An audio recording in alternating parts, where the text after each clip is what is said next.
Sirio. Capítulo 1. Primer encuentro. Plaxi y yo habíamos sido amantes. Amantes un tanto inquietos, pues ella nunca hablaba francamente de su pasado, y a veces se envolvía en una nube de reserva y abatimiento.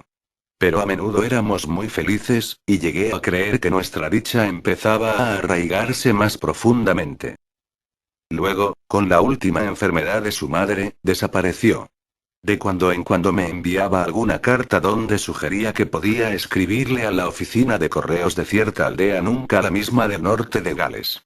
En cuanto al tono, las cartas pasaban de una amabilidad superficial al sincero deseo de reunirse otra vez conmigo.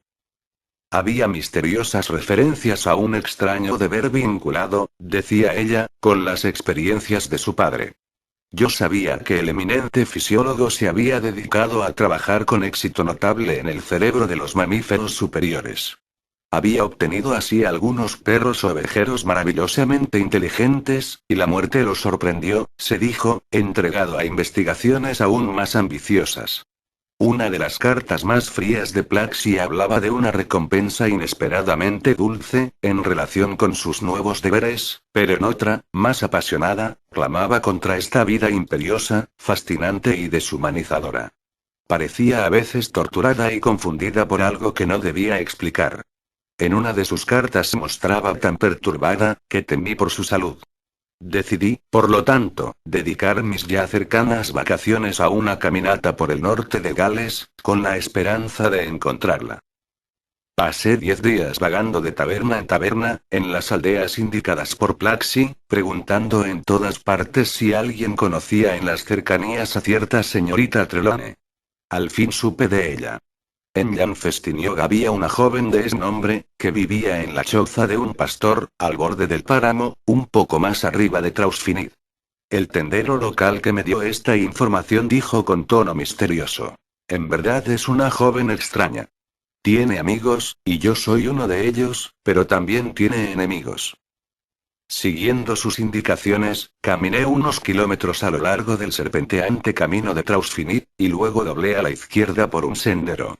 Al cabo de otro par de kilómetros, vi al borde del páramo desnudo una casita de toscas losas de esquisto, rodeada por un jardincito y árboles achaparrados.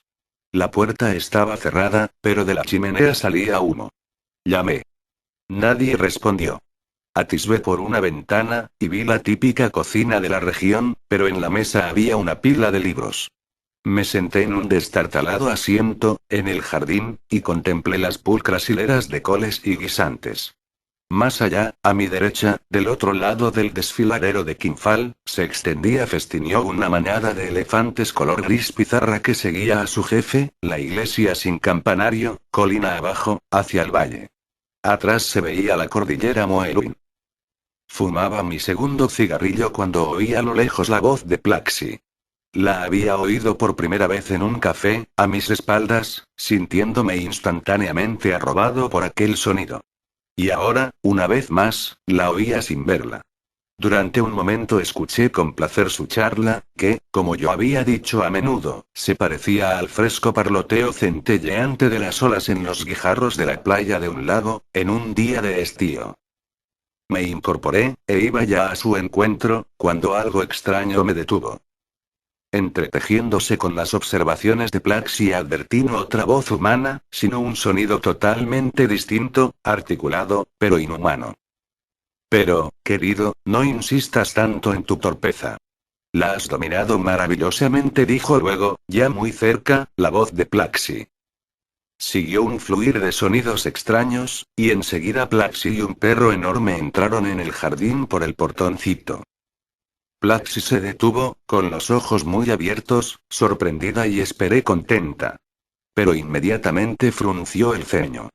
Puso una mano sobre la cabeza del animal y me miró silenciosamente. Alcancé a observar que había cambiado. Llevaba unos pantalones de pana, bastante embarrados, y una camisa azul. Los mismos ojos grises. La misma boca amplia, pero decidida, que no armonizaba aparentemente con su carácter. La misma mata de cabellos castaños, levemente rojizos. Pero la tez antes pálida era ahora morena, y sin ningún maquillaje. Ni siquiera tenía los labios pintados. Las oscuras ojeras y una cierta dureza en la boca contradecían aquel aspecto de ruda salud. Es curioso, pero basta un par de segundos para ver muchas cosas, cuando se está enamorado.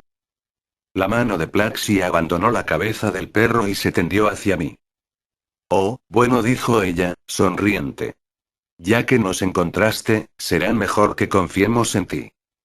Había cierta turbación en su tono, pero también, quizás, algo de alivio, ¿no es cierto, Sirio? Agregó contemplando al perrazo. Y entonces, por primera vez, observé a la notable criatura. No era, por cierto, un perro común. Tenía aspecto general de alsaciano, quizá con algo de gran danés o mastín, pues era enorme. El cuerpo parecía de lobo, pero más esbelto, debido a su alzada. La pelambre, aunque corta, era muy espesa y sedosa, principalmente en el cuello, donde se cerraba en un turbulento collar. Su sedosidad no llegaba a parecer femenina merced a una leve, pero empecinada dureza. Alambre de seda, la llamó Plaxi en una ocasión. En el lomo y la cabeza el pelo era negro, pero en los flancos y patas, y en la parte inferior se aclaraba hasta un austero gris tostado. Dos manchas color canela sobre los ojos daban a la cara un raro aspecto de máscara, y parecían las aberturas de los ojos en un casco griego echado hacia atrás. Pero Sirio se distinguía sobre todo por su enorme cráneo. No era, en rigor, tan grande como uno hubiese esperado, en una criatura de inteligencia humana, pues, como lo explicaré más tarde, la técnica de Trelawney no solo había aumentado la masa del cerebro, sino que había afinado también las fibras nerviosas. No obstante, la cabeza era mucho más alta que la de cualquier perro normal. Por la elevada frente, junto con la sedosidad de la pelambre, se parecía al famoso perro pastor de la frontera, el más notable tipo de ovejero. Supe más tarde que esta brillante raza había contribuido, efectivamente, a su composición. Pero su cráneo era mucho más grande que el del pastor.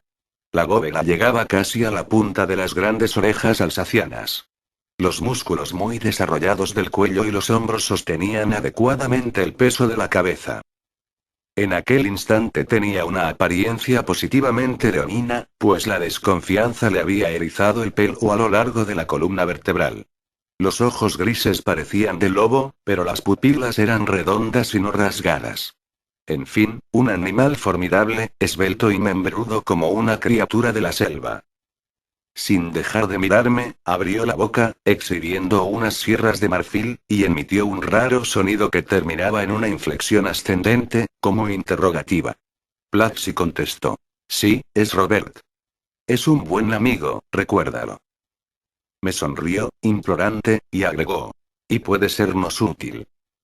Sirio agitó cortésmente la cola velluda, pero no apartó los fríos ojos. Hubo otro incómodo silencio hasta que Plaxi dijo. Hemos trabajado todo el día con las ovejas, en el páramo. No almorzamos y tengo un hambre del demonio. Entra, prepararé té. Y agregó, mientras pasábamos a la cocinita embaldosada. Sirio entiende todo. Tú no lo entenderás al principio, pero yo te ayudaré. Mientras Plaxi iba de un lado a otro preparando el té, yo le hablaba sentado en la cocina. Sirio, echado en el suelo, junto a mí, me miraba con evidente ansiedad. Plaxi lo advirtió y dijo bruscamente, aunque terminando con una nota de dulzura. Sirio. Te he dicho que es un buen amigo. No seas tan suspicaz. El perro se incorporó, dijo algo en su extraña jerga, y salió al jardín. Ha ido a buscar leña. Explicó Plaxi, y añadió en voz más baja. Oh Robert, me alegra verte, aunque no quería que me encontrases. Me puse de pie, para abrazarla, pero ella me susurró enfáticamente. No, no, ahora no. Sirio volvió con un leño entre las fauces. Lanzándonos una mirada, y dejando caer perceptiblemente la cola, puso el leño en el fuego, y volvió a salir. ¿Por qué no ahora? Exclamé, y Plaxi murmuró. Por Sirio. Oh, pronto entenderás. Luego de una pausa, añadió. Robert, no esperes que sea enteramente tuya, y para siempre. Estoy demasiado complicada en este trabajo de mi padre. Insistí y la abracé. Robert, tan bueno y humano. suspiró ella, apoyando la cabeza en mi hombro. Pero enseguida se apartó y exclamó con énfasis. No, no lo dije yo, lo dijo el animal humano femenino. Yo digo que no puedo jugar a lo que quieres que juegue, no de todo corazón. Luego gritó a través de la puerta abierta. Sirio, el té. Sirio contestó con un ladrido, y entró evitando mirarme. Plaxi colocó un tazón de té sobre un mantelito tendido en el suelo, mientras explicaba. Comúnmente hace solo 2 comidas, almuerzo y cena. Pero hoy es distinto. Puso en el suelo una corteza de pan, un trozo de queso y un platillo con un poco de dulce. ¿Te alcanzará?, preguntó. El perro aprobó con un gruñido. Plaxi y yo nos sentamos a comer el pan y manteca racionados de tiempos de guerra, y ella me narró la historia del perro. De vez en cuando yo hacía una pregunta o Sirio interrumpía con su raro lenguaje de gemidos y gruñidos. En los capítulos que siguen daré la sustancia de esta y muchas otras conversaciones. Entretanto debo decir lo siguiente: sin la presencia real de Sirio no hubiera creído en el relato. Pero sus moduladas interrupciones, aunque caninas e ininteligibles, expresaban una inteligencia humana y provocaban respuestas inteligibles de Plaxi. Sirio, evidentemente, intentaba seguir la conversación, hacía comentarios, y vigilaba mis reacciones. Y así, no sin incredulidad, aunque por cierto con asombro, me enteré del origen y la carrera de Sirio. En un principio escuché con grave ansiedad. Entendí entonces por qué en nuestro amor había habido siempre un elemento de inquietud, y por qué Plaxi no había vuelto. Empecé a discutir conmigo mismo cómo liberarla de esa inhumana esclavitud, pero a medida que la conversación avanzaba reconocí que esa extraña relación de muchacha y perro era fundamentalmente hermosa, y en cierto modo sagrada. Así se lo dije a Plaxi. Mi problema se hizo de ese modo mucho más difícil.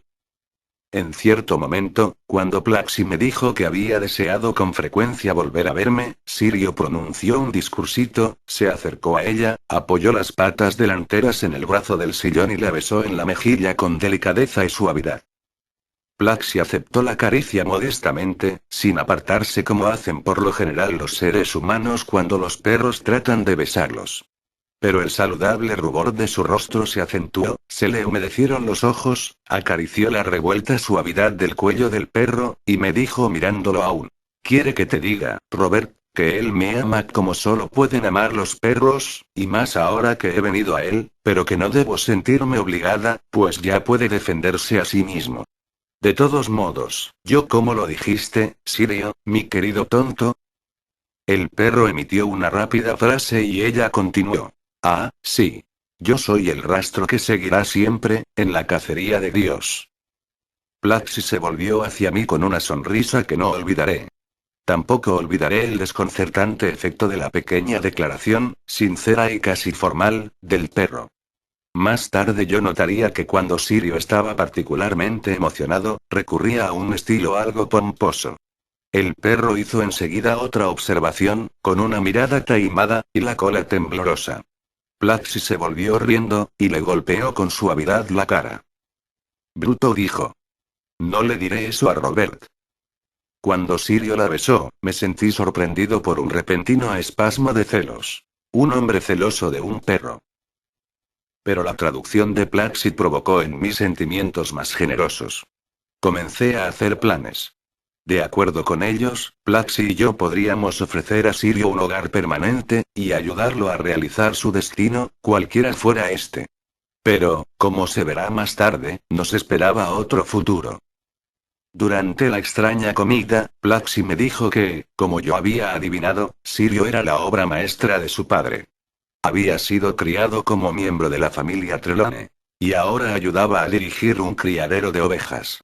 Ella cuidaba la casa y a veces trabajaba con él para compensar su falta de manos. Después del té la ayudé en la cocina, mientras Sirio rondaba en torno, celoso, creo, de mi habilidad manual. Al fin Plaxi dijo que convendría recorrer la granja y terminar el trabajo antes que oscureciese. Decidí regresar a pie a Festiniog, recoger mi equipaje, y volver en el tren nocturno a Trausfinit, donde podría albergarme en la taberna local. Advertí que Sirio al oírme bajó la cola. Y la bajó aún más cuando anuncié que me proponía pasar una semana en las vecindades, esperando ver a Plaxi con más frecuencia. Estaré muy ocupada, dijo ella, pero quedan las tardes. Antes de irnos me entregó una colección de documentos que yo podría leer a solas con más tranquilidad. Eran trabajos científicos de su padre, incluso un diario del crecimiento y la educación de Sirio. Estos documentos, junto con otro diario de Plaxi, y breves registros fonográficos del propio Sirio, que llegaron a mis manos en fecha muy posterior, son las fuentes principales de mi relato. A esto se agregaron largas conversaciones con Plaxi, y con Sirio, cuando aprendí a entender su lenguaje. Me propongo utilizar libremente la imaginación para agregar detalles a muchos sucesos que mis fuentes apenas esbozan. Al fin y al cabo, aunque empleado público, hasta que me absorbió la fuerza aérea, también soy novelista, y creo que con imaginación y autocrítica es posible penetrar en el espíritu esencial de los acontecimientos, aun cuando las noticias sean superficiales. Por lo tanto, relataré a mi manera la sorprendente historia de Sirio.